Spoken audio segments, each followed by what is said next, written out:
the riches are in the consistency. Like, and you got to do the work day in and day out. You're not going to see results in 1 year. You're not going to see results in a year and a half, and maybe 4 years down the road that you're going to see the results. But there's this magical thing called compound interest that over time, that growth, that success compounds into something that's visible, that you can see, that you can feel, right? And I'm at that stage right now. I put my head down. I worked for a good year or two. I saw barely any results.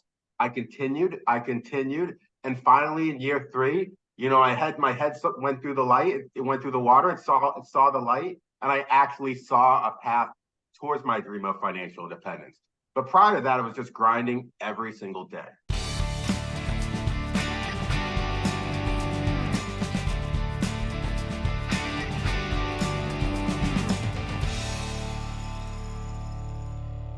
Hey, what's up, all my real estate peeps? This is Brian Lucier with another episode of the Why Not Real Estate Podcast, where we try to train our investors on why we feel investing in multifamily rentals are the best asset class out there. And I have a very special guest. I've actually met this gentleman probably, I'd say, within the last year, and he's been coming up and up and up. And his story is phenomenal over the past 3 years. He is known as the Multifamily Guide. Follow the beard at Investor Freed. At a young 34 years old, he is crushing it in the Massachusetts and in other markets.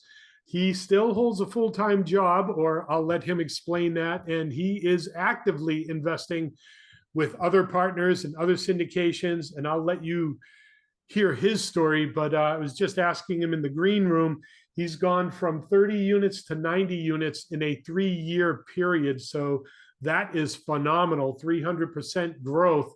So he's a founder with Blue Canyon Investors, Freedom Management Syndication Company, Freed Property Ventures, and Worcester Simplified REI, does several meetups. He currently, I don't know if he's still in Orlando right now, but he is just finishing up attending the Bigger Pockets conference down in Orlando. I'd love to ask him a little bit about that in the whole show. And ladies and gentlemen, it is my honor and privilege to introduce to you on today's show, Mr. Andrew Freed. Thank you for being on the show, Andrew. Thank you, Brian. I am extremely honored to be here and to educate your audience on the power of multifamily investing and reaching financial independence.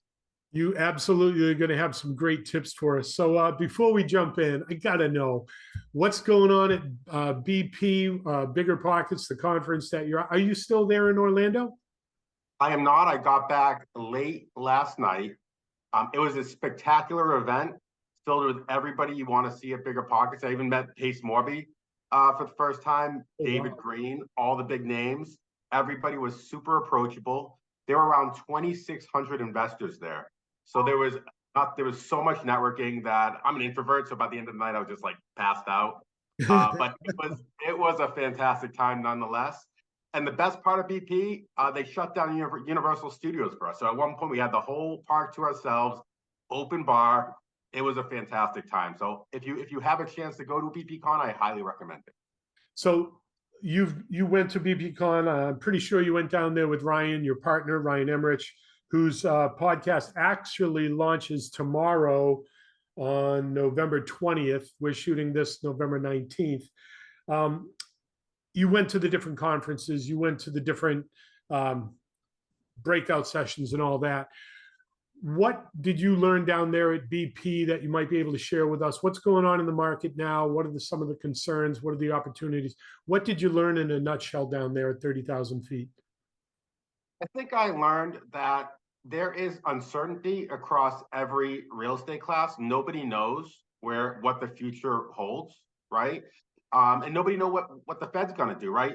Determining what the Fed does, whether they raise interest rates, keep them steady, lower them, is going to determine the future of the real estate class, right? So there's just uncertainty across the board. But in my mind, there's still good deals out there as long as the numbers make sense.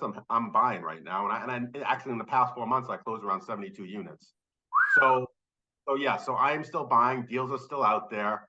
And yeah, don't let the fear scare you away. I mean, what does Warren Buffett say? Get greedy when others get fearful, and get fearful when others get greedy, right? And I am absolutely taking that approach right now. So you mentioned something I just want to touch. You said in how many months you've added 74 units? The past 4 months, I syndicated 65 units with Ryan Emmerich, one of your guests, a fantastic guy. And I also partnered on a 6 unit in Worcester as well, where we're walking into about 200K in equity. It trades about 200K higher than what we purchased it at. So there are deals out there. You just got to search hard and turn over every rock you possibly can. So I want to address the gap in the gain here a little bit. In 3 years, you've added 60 units, but that actually happened in the last 4 months. Over the past 3 years, I went from 1 unit to 95 units. About in March or April, I had about 24 units. I closed 6 more, and then I did that syndication, and I closed 6 more again over 2023. So I bought a majority of my real estate in 2023 when everybody was scared, right? Those were when the opportunities presented themselves. Those are when the great deals came across my desk, and those are when I strike. So 2023 was a hockey stick for you. Absolutely, for sure. That is encouraging, inspiring, and yeah, I got to start dusting off my deals here.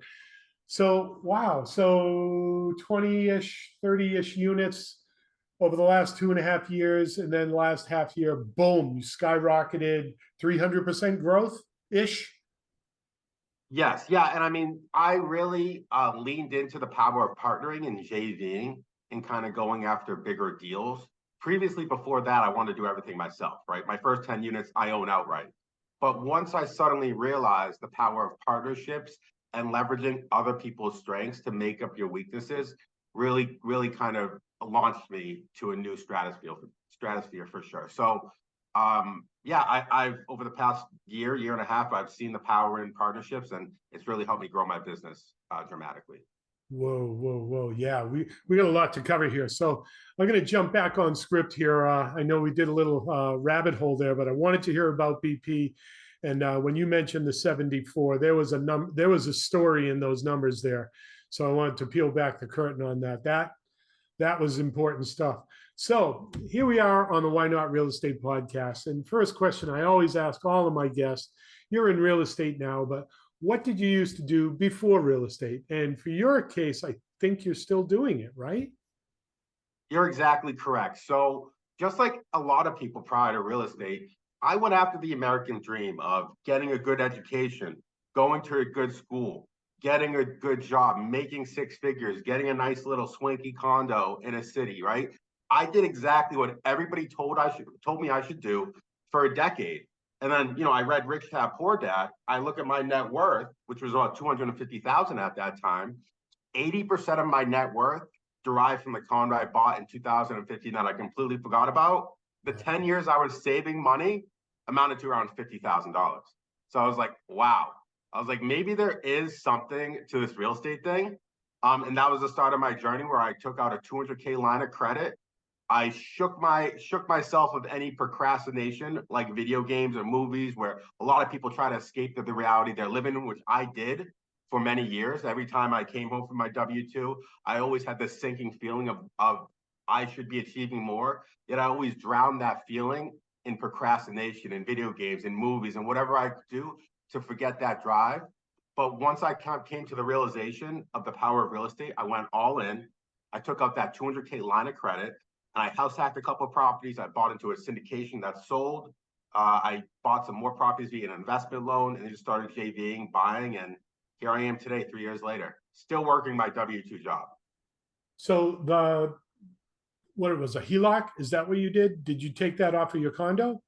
I took that off of my 1-bedroom condo I bought in 2015 for $222,000. Come COVID is worth $400,000. So that one condo, what'd you put down? 20, 25%, 30%? I didn't know real estate back then. And yes, I put 20% down on that condo. So what, like 40,000, 45,000, something like that. And then how many years later did you do the HELOC? 7 years later. No, sorry. My apologies. 5 years later, I did the HELOC for $200,000.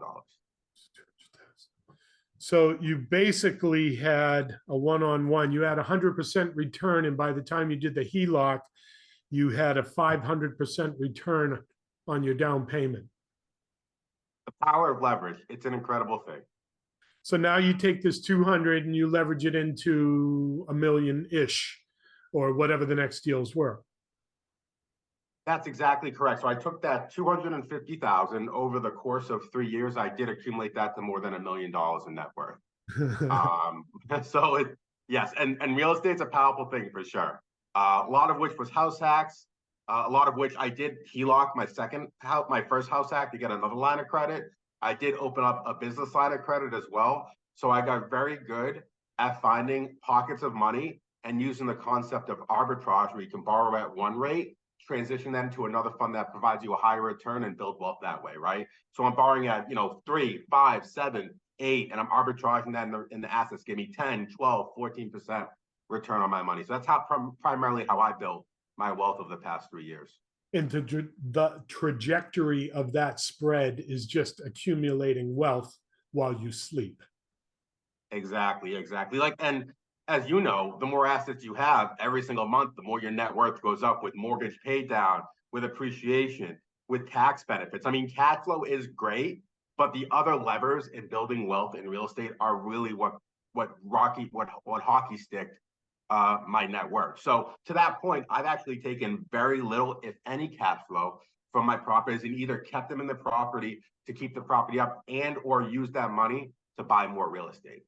That was Brian Murray's strategy in crushing it. He just poured every penny back into his empire. So your initial 40 grand, I mean, we'll get to numbers, but I'm going to do some rough numbers here. 40 grand has generated, you're a decamillionaire. Correct. Yeah. So I am very thankful for investing in the right time and the right place during COVID. But yes, it has amplified my net worth dramatically. And it really opened my eyes to the power of real estate, how real estate is way easier to reach financial independence than any other asset class out there, in my humble opinion. So I want to rewind just a little bit. You still have a W-2 job. You're still 40-hour on the clock, part-time. What's your work time commitment right now? The salary position, so technically is a 40-hour work week for sure. I did take a month off recently to kind of get a feel for what it's like to not have a W-2, but I am still employed there. And I do still plan on working that W-2, which I do highly recommend for people who are getting into real estate, because it allows you to be loanable to banks, right? And as you know, the largest line item in real estate is debt, right? So if you're more loanable, you're more attractive to the bank, you're going to get better debt, and you can actually make a deal work where other people can't, right? If I can go to a conventional bank and get conventional lending versus somebody who has to do DSCR or hard money, a deal might make sense to me. That's not going to make sense to them. Yeah, this is why I wanted to ask that question and rewind there. I wanted to urge people, and you said it perfectly, don't quit your day job. I mean, so many people I've met at RIAs and stuff say, oh, I'm going to buy my first triplex and quit my job. And it's like, no, please don't do that, because you just nailed it on your head. You're loanable, right? You can walk into the bank. They're going to look at the property, which is great. And, whether it's residential 4 under or commercial 5 and up, they'll look at that deal different. But if you're bringing a W-2 and income to the table, I mean, you're going to qualify for that loan at a better rate, better terms, or not even qualify at all if you're just trying to live off the cash flow of a property. So kudos to you, very smart. And do you love your job? I do love my job. I've been doing it for 10 plus years. I could probably do it with my eyes closed, right? So it's pretty easy for me. I do like helping my customers. But what I will say is I do like going after my own goals and my own dreams more. I like building my own empire more. I mean, it's great to help build somebody else's empire, but I get so much more fulfillment living my purpose, living my why, right? So I think at a certain point, maybe not now, maybe not in the next year, but at a certain point, I will leave my W-2 and go full-time into real estate. But right now, especially during the recession, I don't know if now's the right time, you know? Right. I'm going to echo that sentiment, and I do not think now is the right time to leave a W-2 job, because you are going to see, and BP probably revealed this too, there's going to be a lot of commercial loans that are going to go belly up because these people are not going to be able to walk in at the new interest rates and refinance or rewrite their 5-year term commercial loans. And I'm on the sidelines myself with my gunpowder. We've got investors too, and we're waiting for this to happen. You are in a better position than I am to get these loans because you're smart enough to keep your W-2. I mean, I burned that ship over 10 years ago, and for me, there's no going back, but you are still safe. And I don't want to say that you're comfortable, because you should always take some risk, and you are absolutely taking some risk. But because you've got your W-2 job, you just said it so perfectly. You're loanable. So I would stick that course the next couple of years until you can really load up. But you know what's best for you. I mean, if these deals start coming down hard and fast and the recession does hit, I don't see them raising interest rates. I see that hitting the brakes. And actually, yourself and all these investors who are buying right now at an elevated interest rate, I mean, I remember 18%. So I've been around a little bit, right? So I'm not afraid of these interest rates. And in Ryan's podcast, he addresses that as well. When you put together your business model for that property, as long as that's a factor on your spreadsheet and you can tweak that number and adjust for it, if the deal works, the deal works. You have nothing to fear. And yeah, I really admire that you are sticking it out with your W-2. And there's definitely going to be opportunities that you're going to be able to take advantage of that some people are not going to. So good on you. I just want to mention, it's two sides of the coin, right? It's like your revenue, but also your expenses, right? And the reason I have been able to do this so quickly is because I attack my expense side as well as my revenue side. I live in a house hack. I live for free. I have a 3-unit property, 2 of the rentals, and I have a roommate. All cover my mortgage and give me a couple, like $800 on top of that. So I probably spend a good $2,000-3,000 a month to live. Yet I'm bringing in 10, 15,000 in cash flow, in W-2 income, in property management income, in agent income, right? So that is how I've been able to scale, is attack it from the income front, but also attack it from the expense front. And I always recommend, if you are getting in real estate, get your own financial house in order. Don't be expecting to raise money from investors to be successful on an investment when you can't even balance your own books, right? Okay. So that's my biggest advice to people, is get your own financial house in order before you want to take on the P&L or the finances of running a successful business. But that's what real estate is. Each property is its own sub business, right? So I'm sensing that you have a lot of superpowers here, and I'm going to draw them out one at a time. So your W-2, your financial equity, perfect. And you mentioned earlier in the interview that you figured out exponential growth by having partners. So I'm going to unpack that a little bit. So, okay, so here you are, you're house hacking, you're clearing, what'd you say, 6 to 8K a month. That's wonderful. Now, for you to expand your growth and still keep your salary position, partnering. So you can partner with those other people that have those other superpowers that maybe they don't have that W-2 job where they can be boots on the ground, or that part of your partnership that you can expand and grow. So I'm sure you're a smart guy. You're picking those other peoples with the strengths who might be time or boots on the ground that you need to dedicate, which actually keeps you in a stronger financial position. That's exactly correct. As you know, in real estate, 3 things encompass a deal. It's skill, it's time, and it's money, right? So if you're lacking in one of those areas, it's always smart to pick up a partner that might make up in that area.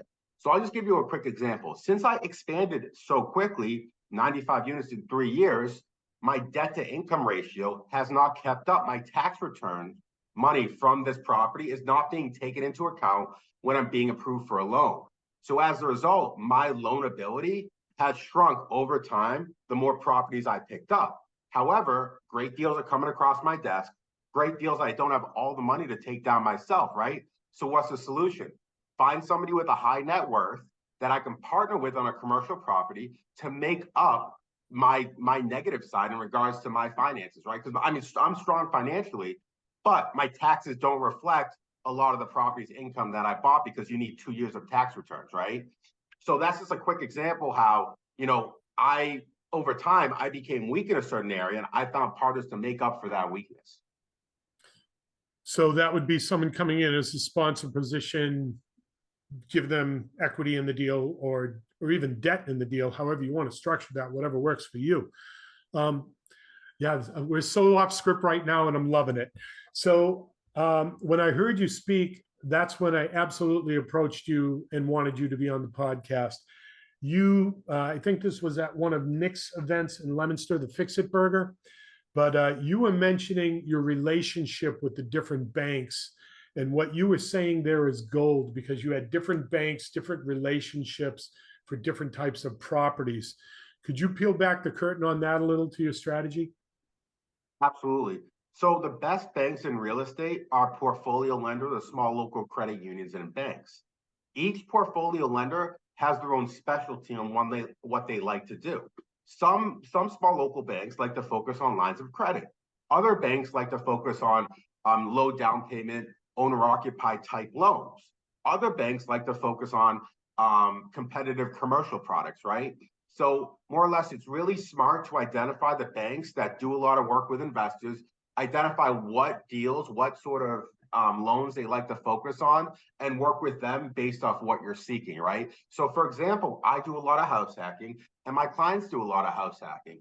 FHA, Fannie Mae recently came out with a 5% down on a 3 to 4 family, but previously that did not exist on the market. The only way you could find that was through these portfolio lenders or these small local credit unions or banks that hold the loans in-house, right? So I have a subset of banks that I know that have those type of loans that I work with for those. Or commercial, right? So there's some commercial products, anything is negotiable in commercial. You can negotiate the amortization schedule, you can negotiate the interest rate, you can negotiate construction money, you can negotiate anything when it comes to commercial. And I know there are other banks out there that have the type of terms that I want, like a 30-year AM. Like the longer the amortization schedule, the longer you have to pay back that loan, the lower the monthly payment, the higher your cash flow, right? So that's just another example. Or I know there are some banks out there that offer 100% HELOCs or home line of credit on 3 to 4 unit properties. If I'm house hacking a lot, I want to be able to suck out that equity.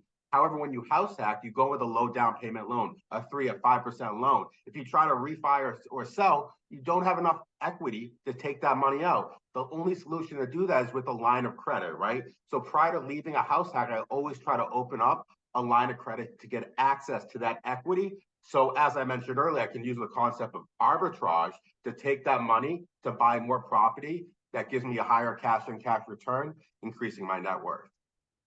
So I want to unpack a couple things you're talking about here. We've mentioned house hack about a dozen times, and our viewers range everywhere from people who haven't bought a property yet to we're going to have a guest on the show in a couple of weeks who's closed over 130 syndications. Love her to death, dear friend. So can you unpack house hack and explain that to someone who probably has never heard about Bigger Pockets? Absolutely. So a house hack is when you get into a multifamily with an owner-occupied loan. You could bring a low down payment, usually 3% for an FHA or 5% for a conventional type product.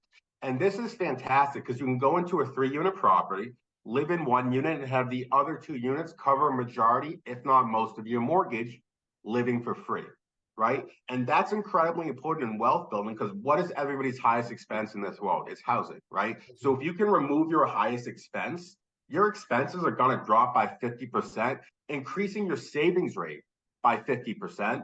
So that just allows people to really build up wealth very quickly. And that's exactly what I did. As I got my expenses down to around $3K a month, I'm bringing $10K in income. Where do you think that $7K went? It went into buying more properties very quickly. So your house hack scenario is with a 3-unit. Correct. So I live in a 3-unit right now. I live in one unit, all 3-bed units. I live in one unit. I have a roommate for $800. He pays me $800. The other That's two what I units, was getting at. yep, Yeah. other two units rent for $1,200. So all in all, I think I have like 4,600 in revenue. My mortgage or my pity is 3,200. So I'm literally making money for living in this property. You revealed what I was trying to get to perfectly. So you're house hacking in a 1, 2, 3 unit. And what are you, the top floor? The bottom floor. Okay. I always love the penthouse. But, anyways, and that's how I'll market a top floor. Okay. There's extra stairs. Yeah, you get the penthouse. So you're house hacking in the first floor 3-bedroom as well. Correct. That is gold, because there might be a viewer on here who's saying, well, gee, 3-family scary for me. I think I'm going to do a 2-bedroom, 3-bedroom condo or a small house. You could still house hack there as well. You can. And I always hear that all the time where, it's scary to take on all this debt. It's scary to take on all this leverage. It's scary to go after a $600,000 asset with 30, 40, 50K, right? But what's more scary to me is working 30, 40 more years, right? You can go through that discomfort now, right? Yeah, maybe you have roommates, maybe you have to be a landlord on site, but you're literally cutting off 20 to 30 years from your retirement by doing something like that, right? So it's short-term pain for long-term gain. And that's how I live my life. I mean, technically I'm a millionaire right now. I have a roommate in one of my 3 families. I drive a Honda Civic.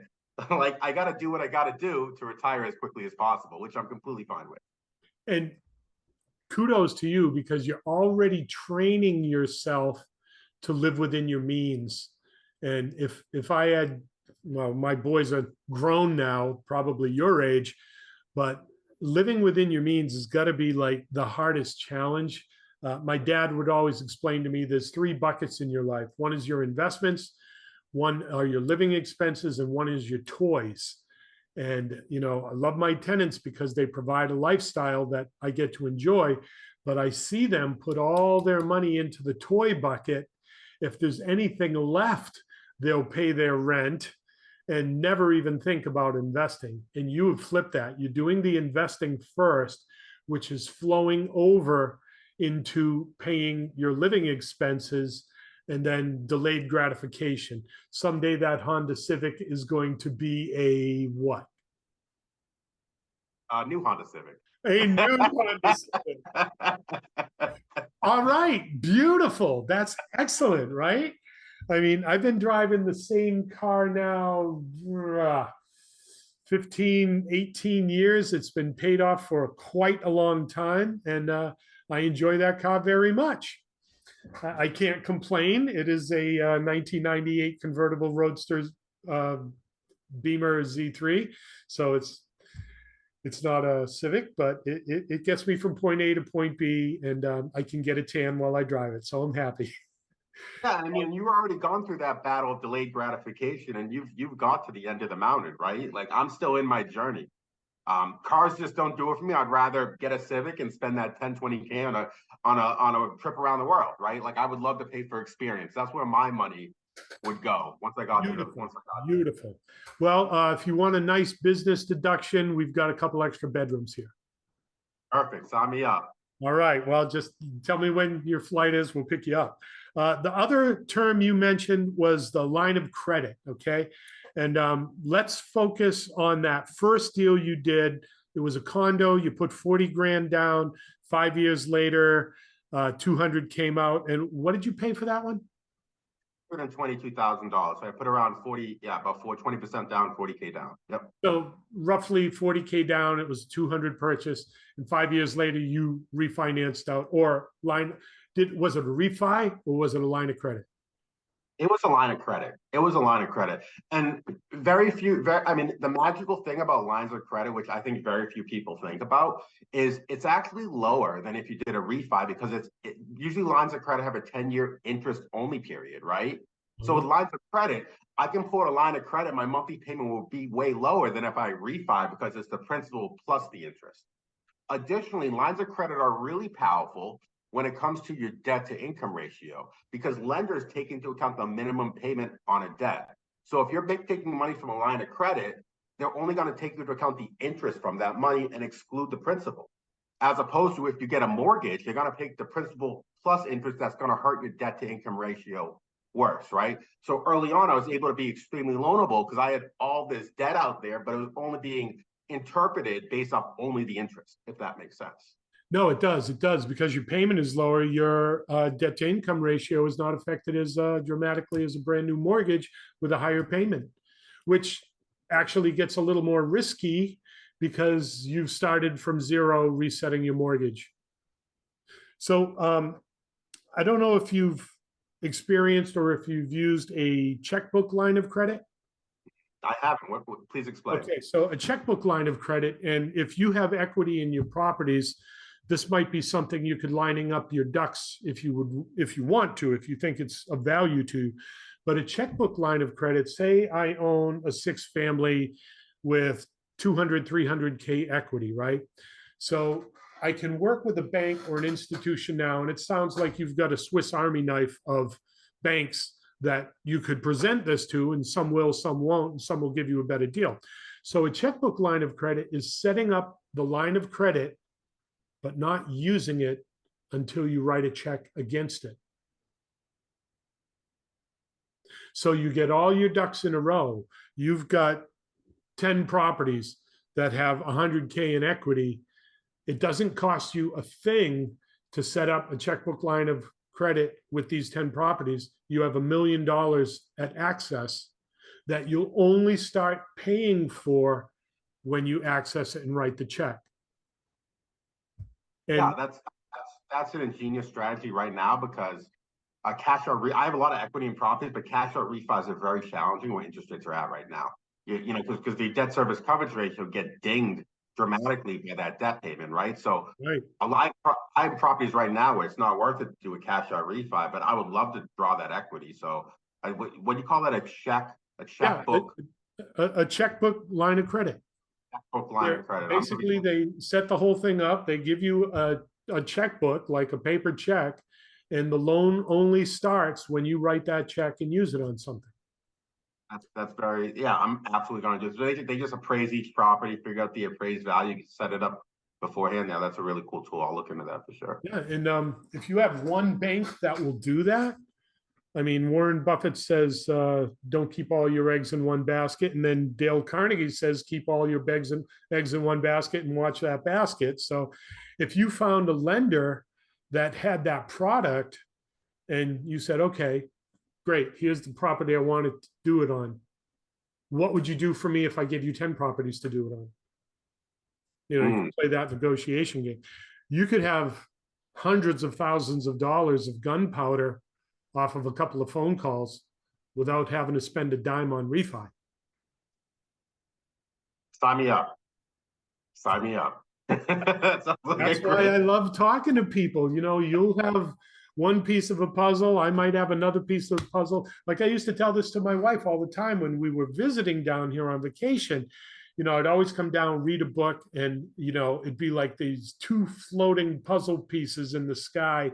And all of a sudden they'd connect and I'd see a new, you know, gestalt, a whole piece that I didn't see before. And there'd be a halo around it and the rainbows would come out and my acne would clear up. Everything would be wonderful. So yeah, use that if you can. And thank you for helping me unpack for our listeners house hack in the line of credit.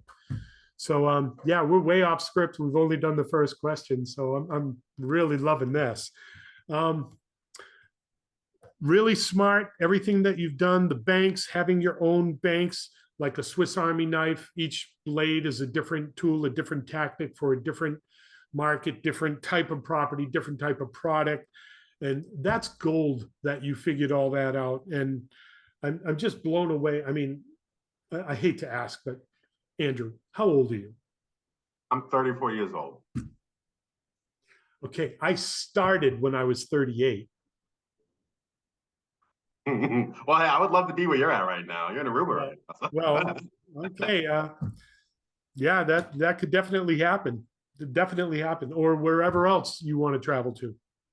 And just one more concept that I think it was incredibly important in my wealth building phase was understanding return on net worth, right? Like what's your cash on cash return on your net worth is highly correlated to how quickly you can reach financial independence. So I'll just give you a quick example. Most people's net worth, at least in America, is tied up in their primary residence, in their equity, which gives them no return on net worth, or their 401k, which they can't access until they're 65 or 70. That gives you zero return on your net worth. So say, for example, you have $1 million net worth and you get a 2% return on it. That means that you're getting 20% annually dividends from that net worth. The goal is to get that cash on cash return as high as possible. Imagine if you had $1 million net worth with an 8 or a 10% return on net worth. That would equal $80,000 to $100,000 annually, right? And that's enough to live on. So I think many Americans don't take this concept into account when they look at their net worth. Most of the people's net worth in America are not working for them; they're working against them. I want to compound what you just said. The other night we were watching Tony Robbins talking about a book that he launched a couple of years ago, and his model was stock market and investing. And if you're paying 1 point or 2 points month to month, you don't see the big difference. But at the end of that investment, the person paying 1% would have ended up with $1.3 million. The person paying those 2 points would have only ended up with $480,000. So I want to apply that to your schedule that you just said on the return of your net worth.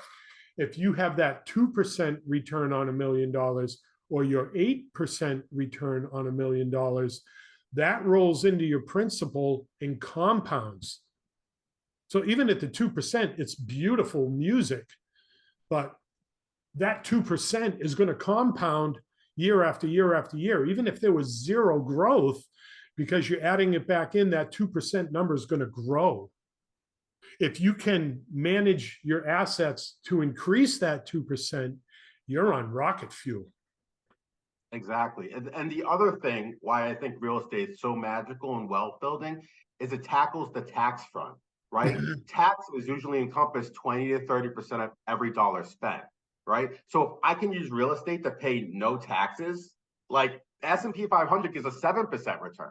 I would rather not pay 20 to 30% in taxes and get zero return than pay 20 to 30% in taxes and get a 7-8% in return in the S&P 500.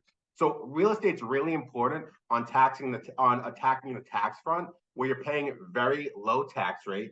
In addition, you're getting a higher return than the stock market when you take into account inflation and the other levers of building wealth in real estate: mortgage pay down, appreciation, cash flow, tax benefits, right? So just all those concepts combined amplify your wealth growth dramatically, you know?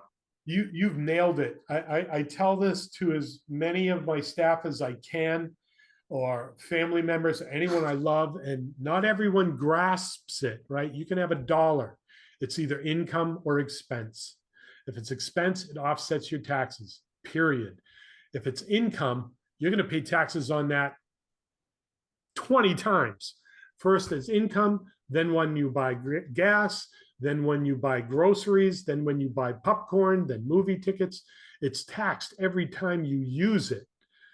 I don't know if I should say this on a podcast or not, but we paid about 2.5% taxes last year. That's incredible. I think I was somewhere around there as well, 2 to 5. So, well, this is a wonderful game that we play. And, you know, I don't say it in a game like we're cheating or trying to do something manipulative or anything like that. I mean, the rules of the game are set. You put a down payment, you buy an asset, you've got all that expense and risk and responsibility that goes with it. I mean, people will look at you and I and say, oh, look at those people bragging about what they've done. It says, dude, if you want to have those sleepless nights of the risk that we've taken on, welcome. You know, we'll save a seat for you by the pool.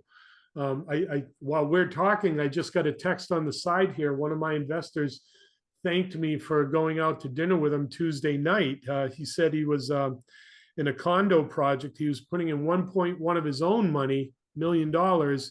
Didn't want to do any bank financing. This guy's got it, but it would have been nice if he could get investors for another 300 to just offset some of him having to close out some of his accounts or CDs. So I had to apologize to him this morning because I didn't get him 300,000. I got him 400,000 overnight. I mean, okay, I gotta put the air quotes on that. Yeah, it took me 20 years to be able to do that overnight. Compound interest Yeah, works with relationships, right. works with credibility, works with knowledge, right? Like it's the concept that life thrives on, right? And once you stop growing, you wither and you die, right? And Oh, I fully live that concept. Like I spend a good 2 or 3 hours of personal development every single day because I know my success is directly correlated to my growth. yeah. After this podcast, I want to hide the batteries to the remote. Yeah. I mean, I don't watch the TV. I mean, I'll watch a podcast or something on YouTube. There's some nice stuff, National Geographics. I just saw something that I really enjoyed, but I won't divert on that. So, yeah, we're kind of still on the first question. Maybe I should ask the second question, huh? Go ahead. Andrew, I'm loving this, by the way. I'm loving that you're just opening up and, we'll get into some deeper questions in just a second. So, you've got the W-2 job.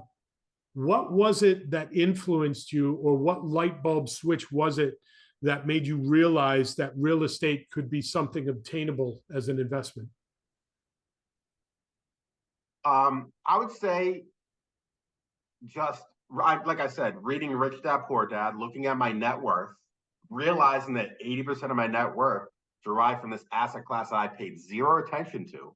Yet I put all my attention to stocks, wealth building, and that accounted to 20% of my net worth.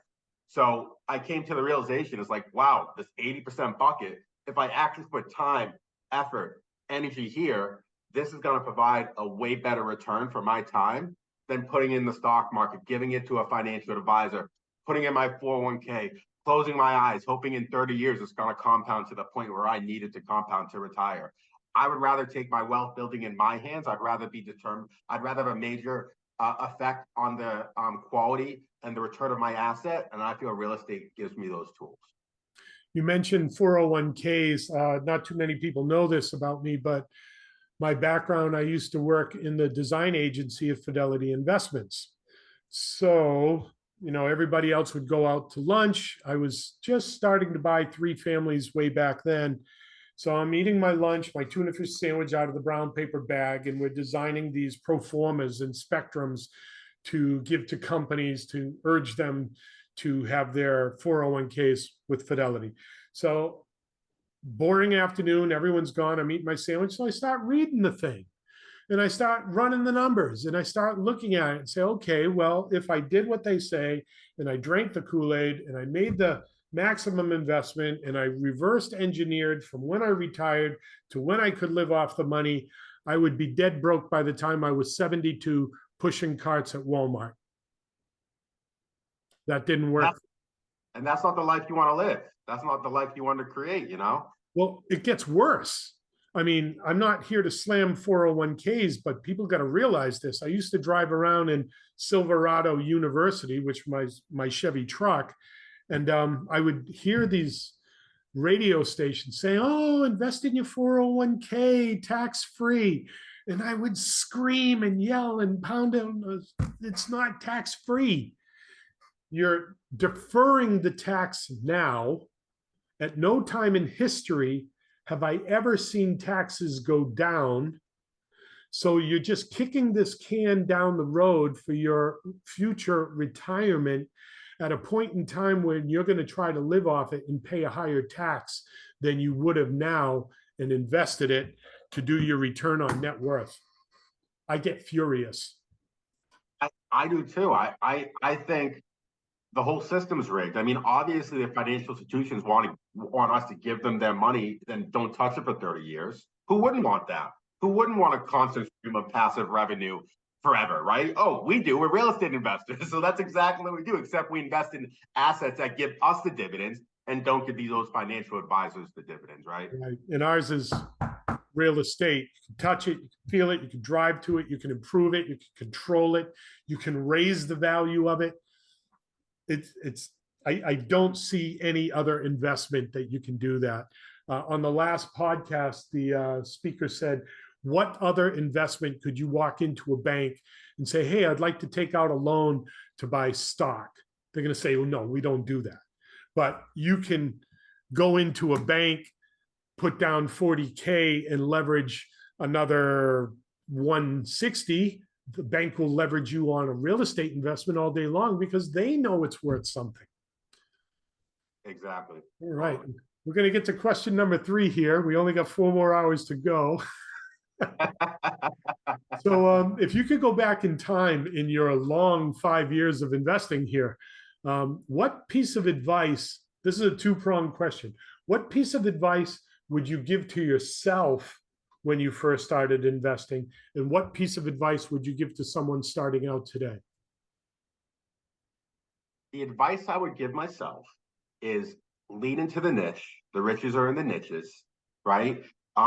Many people want to do short-term rental, want to do medium-term rental, want to do industrial, want to flip, want to do multifamily, right? And they do one of everything, right? Then 5 years later, they're okay at everything, and they're an expert in nothing, right? The key to building wealth dramatically is, in my humble opinion, is going all in on one asset class, becoming the utmost expert on that asset class, and not letting shiny object system distract you. That's number one. Number 2 would be the riches are in the consistency. Like, you got to do the work day in and day out. You're not going to see results in 1 year. You're not going to see results in a year and a half, and maybe 2, 3, 4 years down the road that you're going to see the results. But there's this magical thing called compound interest that over time, that growth, that success compounds into something that's visible, that you can see, that you can feel, right? And I'm at that stage right now. I put my head down. I worked for a good year or 2. I saw barely any results. I continued. And finally in year 3, my head went through the light. It went through the water. It saw the light. And I actually saw a path towards my dream of financial independence. But prior to that, I was just grinding every single day. So to my past self, I would tell them there's light at the end of the tunnel. To my future self, I would say, keep doing what you're doing. Focus on the niches, focus on consistency on a daily basis. I've heard you say this, your niche, right? Lead into the niche, do one thing better than anybody else. You coined the phrase, I hadn't heard it anywhere else, go 1 inch wide, 1 mile deep. Brandon Turner, I think, did that one. But yes, I 100% agree with that. That's how you build wealth, in my opinion, for sure. Well, I heard you say it, not Brandon. So I give you the props on this podcast. The beard, we get, when we look the same. The compound interest, the long-term gain. I mean, for these newbies starting out, I mean, this is a long-term game, right? I've been in here over 20 years. And, that hockey stick was a gradual thing, and you build momentum. I mean, you've hit your hockey stick. Who knows where you're going to be 5 years from now? I mean, and as far as a recession, when it comes, because it's going to come, who knows when, nobody knows when. Real estate is the only recession-proof asset that I know of. Because when you wake up in the morning and your 401k or your stocks have cut in half, there's no way to rebound from that unless you have another lifetime to live. And if you hit another speed bump, you're out of the game, where your real estate is still going to be there. The value may go up or down, the rent may go up or down, but the asset itself is not physically going to change. Yeah. That was really good. So that was your advice to your past self. You gave me future self, which I think I may alter that question because that was a good spin on that. And then for someone starting out, I believe it was to be consistent, focus on the long-term gain and compounding interest, not just in money, but in interest, whatever you're interested in, that all compounds. And my listeners are getting tired of me telling them I've lost 120 pounds, but it was one bite at a time. And I went off on that on the last podcast, so I won't go there now. But these small little incremental changes just have such an impact on your trajectory in time. And what have you've nailed this in 6 months. Your trajectory is not 2 or 3 degrees. Your trajectory is 20, 30, 40 degrees in growth. Yeah, I mean, I nailed this in 6 months with 3 years of hard work behind it, right? So people only see the success, they don't see the hard work or the years of dedication that got me and you to this point, right? So I think, as you mentioned, wealth is a slow game. Wealth is a grind. Hopefully, you will see the light at the end of the tunnel, but you have to understand that becoming financially independent is not easy. Most people don't do it. And as a result, it's going to require an extraordinary level of effort that most people are not willing to do. Yeah, Steve Martin. I listen to Darren Daly every morning. He's my morning mentor with my coffee to get me rolling. 5 to 10 minutes sets my day. He told the story of Steve Martin. Everybody knows who Steve Martin is, right? Overnight success, not so much. 18 years before his career took off, the first 10 years, he was horrible. The next 4 years, he started honing his craft, figuring out what made him unique. The next 4 years after that, wild success, Saturday Night Live movies and all that. Now he's Steve Martin, right? But he was like flatline, a little bit of tremor, and then boom. So you've got to put in that time. I don't care if it's weight loss, real estate, relationship, your faith, your health, you name it. You got to take, it's like eating an elephant. You do it one bite at a time with a lot of ketchup. All right. So we're going to get back on track here. And I'm loving this one. Thank you so much, Andrew. So at your career now as a real estate investor, is there a flagship property? What was the best deal that you ever did? What type of property was it? How'd you find it? How'd you finance it?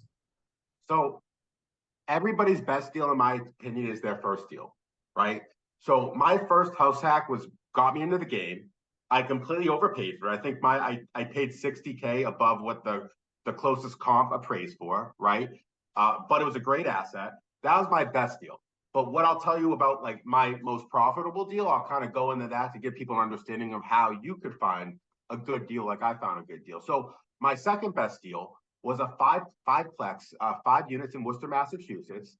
Found it right on market for $650,000. Normally, three units in the area sold for $600,000. So right off the bat, I knew this thing was a great deal. However, I needed to walk. I need to make sure it made sense. So I literally saw within 10 minutes of being on the market, I reached out to the agent and I got to see the property one day after. After walking the property, I was actually very impressed with the condition of the property. It was in fantastic shape. Needed about $50,000 worth of work. So from there, we got it under contract. We essentially offered them what they wanted and said inspection information only. We knew it was a good deal. We knew it'd get scooped up quick. So we essentially just offered what the seller wanted. At that point, we went to a small local credit union or bank, and we found a loan with a construction loan.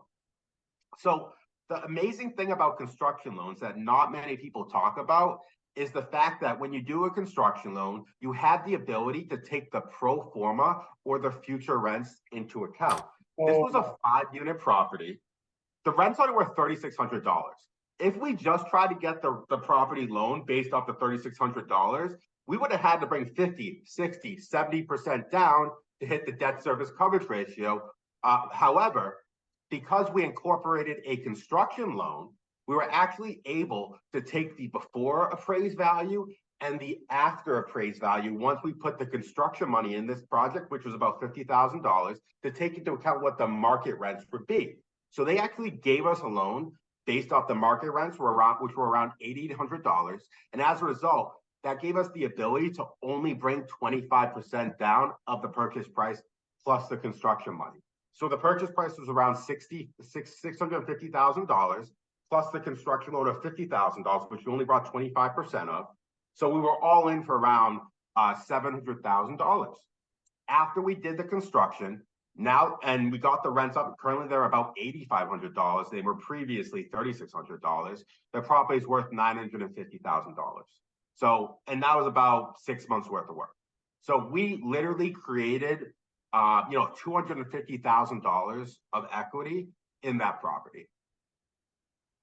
Damn. So many good things there. So I want to talk about a construction loan, and I want to talk about that loan to value that you just mentioned, to unpack that a little bit, because I love doing these shows, because I'll hear something like that, doing this 20 years, and I never knew that, right? So here's two more pieces coming together. Construction loans, some people may or may not know this, but you could have wrapped that 50K into your mortgage, which it sounds like exactly what you did. So it's not that you had to put down 25% to purchase it and then an additional 50K for the rehab. That 50K for the rehab turned into a couple $100 a month because it was wrapped into your mortgage. That is so, so intelligent and smart. That's like a higher level type of investing thing. Now, when you mentioned the loan to value and after repair value, I want to make sure I get this detail right. The local credit union you went to was basing your numbers, you had said pro forma, but did they rate the loan off of the ARV, the after repair value? So that's exactly why we got the construction money. Is the property was in fantastic shape, but we wouldn't be able to get the loan at 25% down at its current rent roll of $3,600. The debt the revenue doesn't support the debt. However, the only way we could get the bank to take into account the revenue needed to justify the purchase at a 25% down was taking into account what the future rents will be or the pro forma rents. And that's exactly what a construction money allows you to do, is the bank takes into consideration what the revenue is now and what the revenue will be once you infuse that money into the property. So that allowed us for them to base the debt service coverage ratio off the future rents, allowing us to only bring 25% down. Because as you know, in real estate, your yield is largely regulated based on how much money you're bringing to the deal, which directly correlates to your cash on cash return. So at 700K, did you have to put down around 150-ish? I think, yeah, 25% down at the purchase price plus the construction money, which was 700K. So 25% of 700K. 175. Wow. Wow. Boy, that's like frosting on top of frosting with whipped cream and Jimmy's on top. And I want to explain that. Yeah, like sounds real pretty and frosting and all that. But you took one strategy, layered another strategy, layered another strategy, and the combination of those three strategies together. I mean, have you refied this out or did an LOC on it yet?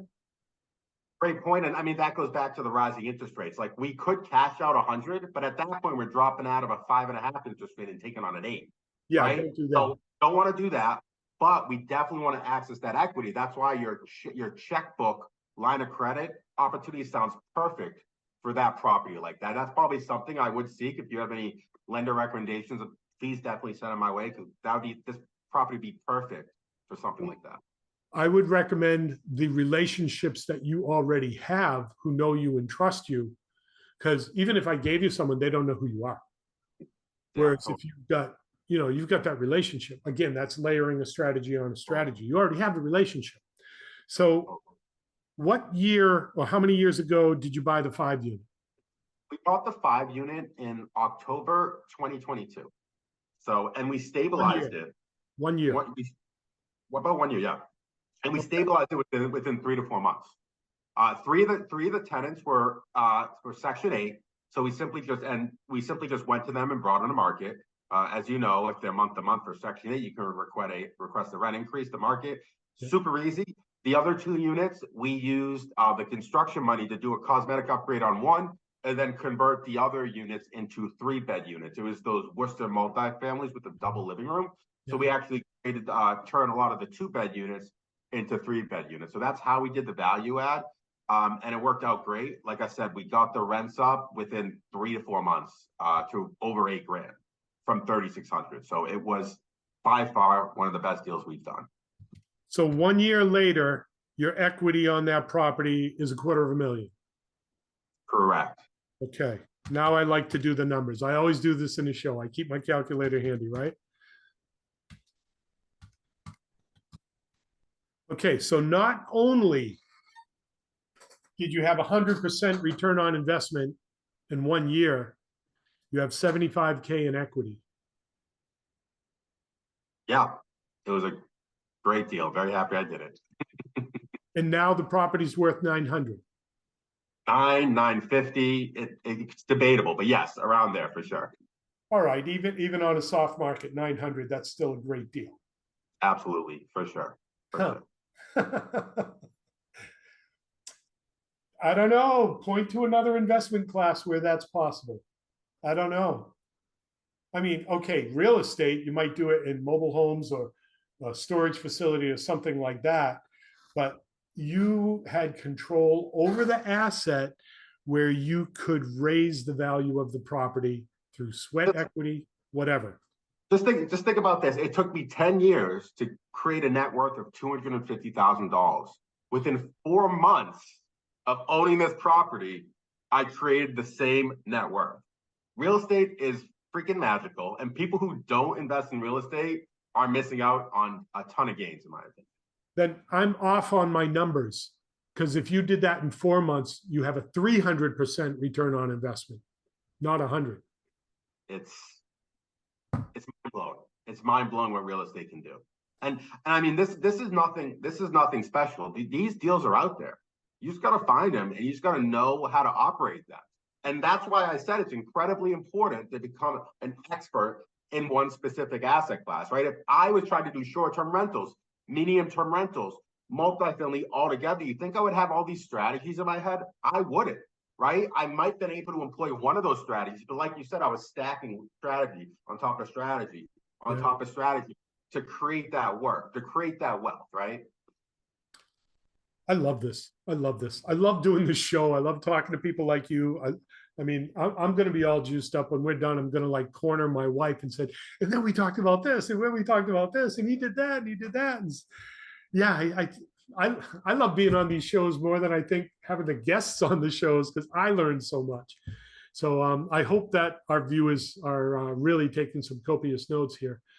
So moving along, and we're doing really great. I thank you so much for sharing so much.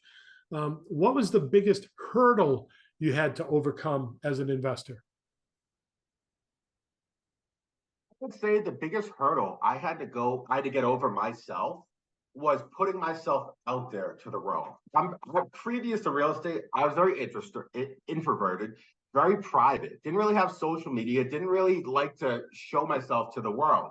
But I realized very quickly in real estate, you have to show what you're doing. You have to show what you do on a daily basis to build that credibility, to build that notoriety, to build that likability where people actually want to work with you. Because your ability to be successful, to build wealth, in my humble opinion, is directly correlated to how much people like and trust you and want to work with you. The more people that want to work with you, the wealthier, the more successful you will be. And the only way you're going to do that is either be in a million places or put it out there on social media and have evergreen marketing work for you while you're sleeping. And that was the biggest hurdle for me, was putting myself out there and not being embarrassed, not feeling stupid when I get out there, when I trip over my words, when it's me, I'm being authentic, right? But just being comfortable, being authentic to the world, I think was the biggest hurdle for me. So I've seen a lot of growth. Like I've been watching you. Okay, I'm a stalker, right? So how's the joke go? I can't remember the joke, but anyways. So yeah, I've seen growth and quality in your social media, right? From where you were 6 months ago to where you are now, you look like this polished marketing machine. So how did you do it? Practice makes perfect. and leveraging the power of virtual assistants. If you're not using virtual assistants in your business, you're absolutely missing out. I employ an executive assistant. I employ a social media VA. I employ a bookkeeper VA. Between all of them, I pay them $5 an hour, yet they amplify my business dramatically. It takes things off of my plate so I can really focus on the high dollar per hour tasks, like creating the social media concepts where people would gain value from. Once I shoot the video, send it to them to do the editing, right? That's not worth my time. I could pay somebody $5 an hour to do the editing. I want my time spent on high dollar per hour tasks that's going to really enhance my business, enhance my success. So, yeah, I don't know if I answered your question, but No, you did. The virtual assistants, video editors, the accounting, and what was the third one? executive assistant to help me with marketing packages, to help me keep an eye on my email. Because once you build a certain brand, your email gets out of control. I mean, as I'm sure you're probably the same when you get 400 emails a day and things fall through the cracks. So I have an executive assistant helping me with my emails, posting on social media, just anything really. I use my time and my efforts for kind of building my brand, building the concepts, and really building systems to make my business run for me and not by me. A couple of your last posts were just gold. You one of them was how do you find good contractors by leveraging the network of other investors and getting recommendations from who they used, who they had a good relationship with. That's golden. Haven't used that for any team situation, whoever you're going to use. You had another one where you were walking through. I think it was. I can't remember exactly what it was, but I was just my background is marketing and advertising. And for me to see this stuff coming in, seeing it fresh, it's like, wow, these guys, these tools weren't around way back then. And I can only imagine where it's going to be 6 months now. I mean, I've pretty much turned into a chat GPT junkie where I've been using that to write addendums, letters, emails, marketing. I mean, I had to do a fireplace addendum the other day. It took me 5 seconds to get the addendum and then 15 minutes to format it into my brand letterhead to make it look good. And that's it. That's amazing. So I don't know where you're going to end up with all this, but you already have the team members in place. And I challenge you to challenge your team. I say to my team all the time, we've got 11 people right now. And I say to them, look, you see things I don't see. You do this job every day. If you see something, say something. If you think we can do something better than how we're doing it today, I want to hear that idea. I want to try that idea. And if that works, then that's the way we'll do it moving forward. So challenge your own team, your executive assistant, your accounting, your marketing people. What's new? What do you see? What do you want to try? Do A/B testing, whatever. Yeah, I'm just. Yeah. And to your point, you can even use ChatGPT for SOPs, right? And help systematize your business. There's endless uses for ChatGPT that I'm just exploring right now. And to your point, that was one of my big takeaways at BPCon was how these high-level investors with 100, 200, $300 million of assets under management are using these tools on a daily basis to help train and enhance their systems to make their business run for them and not by them. So I 100% agree with you and absolutely definitely going to leverage ChatGPT more moving forward. Yeah, there's I keep getting the feeds on Instagram like ChatGPT, can't even say it. ChatGPT is dead.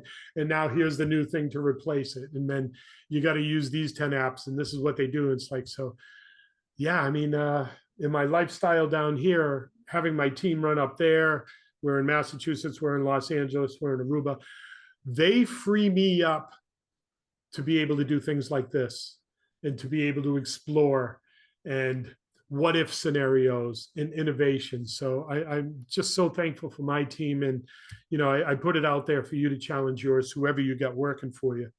So you mentioned that. Okay, we're getting down to some of the fun stuff here.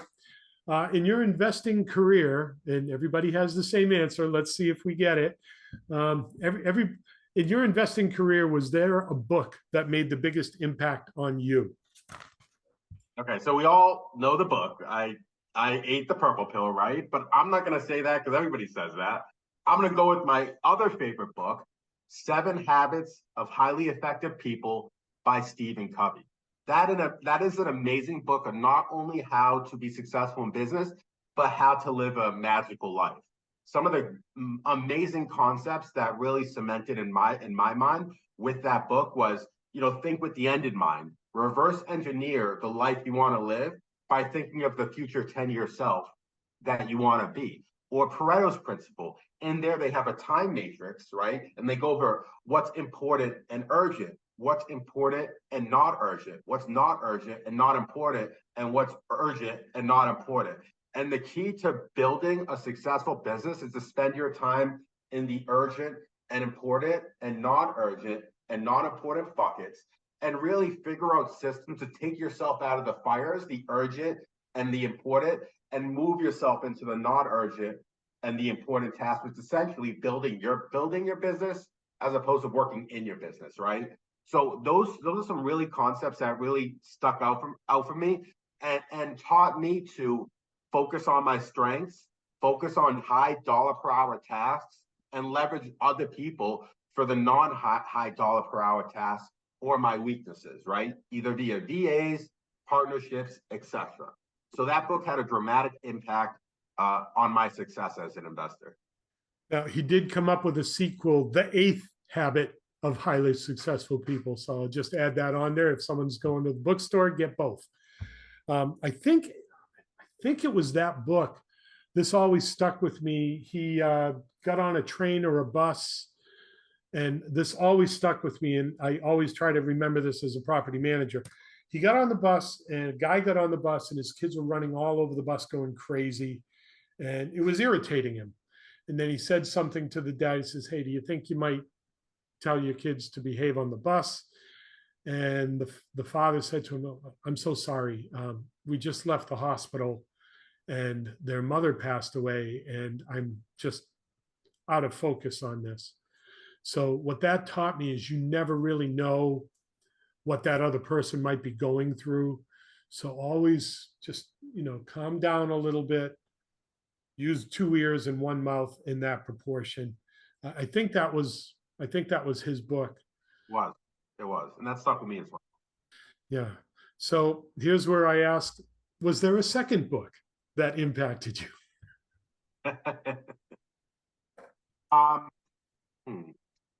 The one book that I absolutely love is Think Like a Monk by I think Jay Shetty.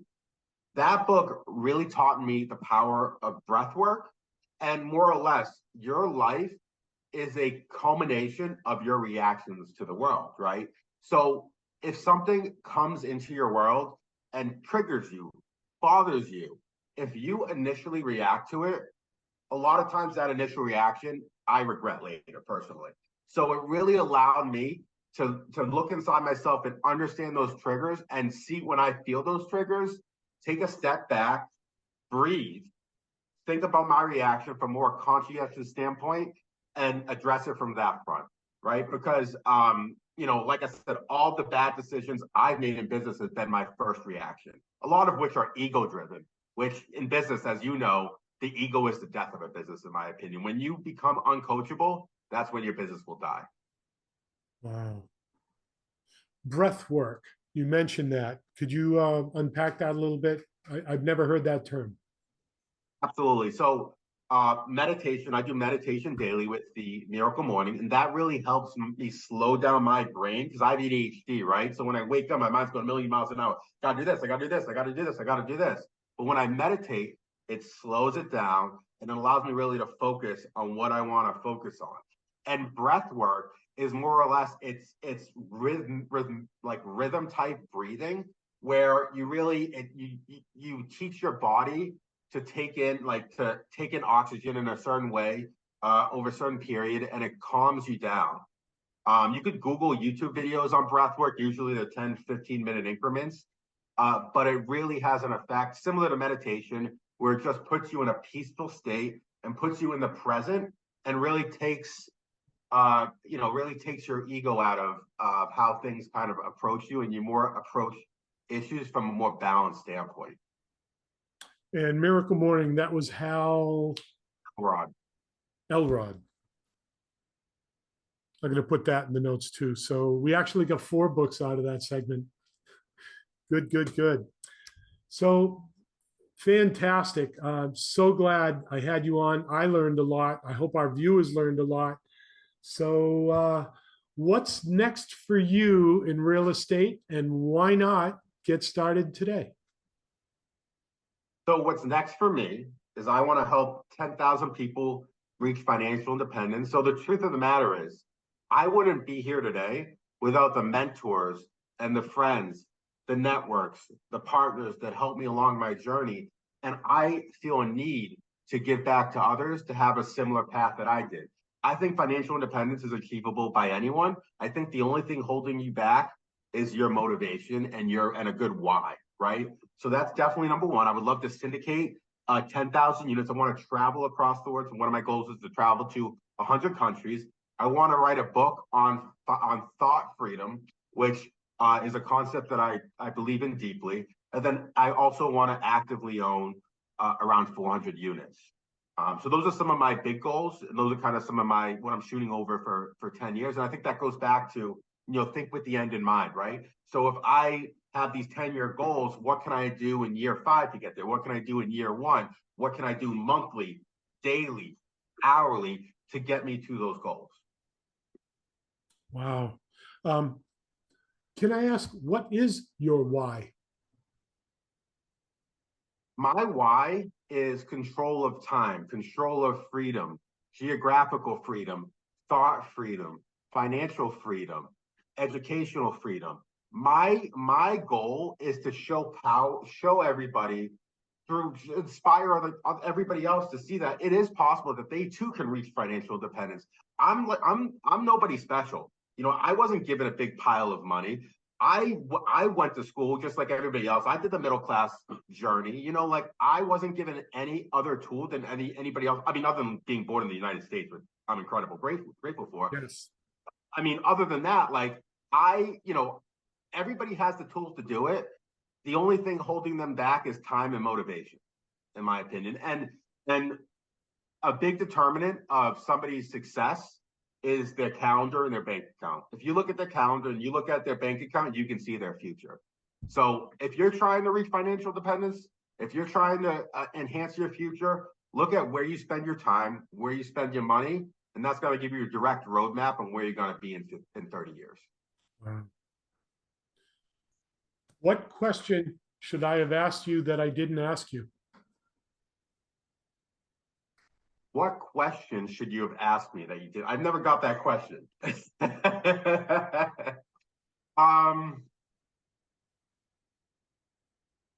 What question should you have asked me? Yeah, what should I have asked that I forgot to ask? You did such a fantastic job interviewing. I can't think of anything. This has been a wonderful conversation. I've enjoyed it tremendously. I've almost forgot we've been talking for an hour. It's felt like we've been talking for 5 minutes. So I'm drawing a blank, Brian. My apologies. No. That's okay. Yeah, that's a new question that I added, and I spring that on people. I don't tell them it's coming. I was looking at the notes. I didn't see it. So yeah, and absolutely, for your media, for your marketing people, for your VAs, whatever, I'll definitely get you all this raw footage that you can cut and slice, do whatever you want to do with. More than happy. So here we are at the end. How can our Why Not Real Estate Podcast peeps get in touch with you? Feel free to reach out to me on Investor Freed on Instagram or Andrew Freed on LinkedIn or Facebook. Also an investor-focused agent in the Worcester, Massachusetts area. I host a local meetup, so if you're looking to get in investing, it's a fantastic place to educate yourself. And yeah, just reach out if you're looking for help. I'm always happy to help other investors on their journey. I'm always happy to point them in the right direction. So feel free to use me as a resource. You're a realtor. I am, yes, an investor-focused realtor. Well, all good, but didn't know you were a realtor. I guess I should have read your bio.